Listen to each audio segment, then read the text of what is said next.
আমার কোনো আশীর্বাদ দরকার নেই, বেঁচে থাকি ভাই। এই জয় খেলো।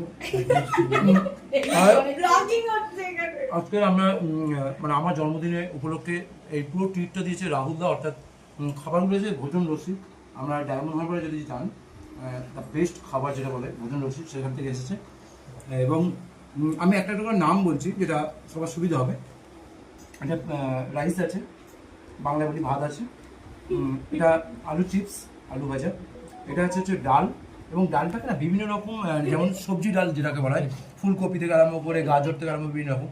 এটা আলু পোস্ত, দ্য টেস্টি। এটা হচ্ছে পনির একটা আইটেম। হ্যাঁ, এটা হচ্ছে ইঁচড়, যেটা আমরা এঁচড় বলে, এঁচড়, চাটনি, ঠিক আছে, পায়েস, মিষ্টি, দই এবং 5 রকমের একটা মিষ্টি এবং জল। এই যে পুরো আইটেমটা যিনি করেছেন, আমি তাকে একবার দেখানোর জন্য অনুরোধ করবো। ইনি ভোজন রসিকের অনার, ঠিক আছে, এবং ওনার ছেলে এবং রাহুল দা। আমরা থ্যাংক ইউ ভেরি মাচ সবাইকে। Thank you Shri, thank you Mishtu, thank you কাকিমা, থ্যাংক ইউ সবাই যারা আছে, ঠিক আছে। থ্যাংক ইউ ডিওপি মনোজ,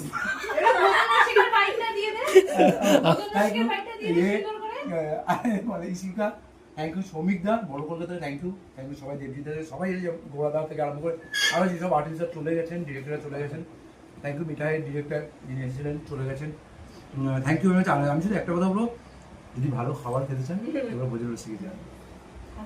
বরগুনার তরফ থেকে শেষ প্রশ্ন, ভোজন রসিকের পোস্টারে বরগুনার তরফ থেকে এবং জয়ের ফ্যামিলির তরফ থেকে বয়সটা কত?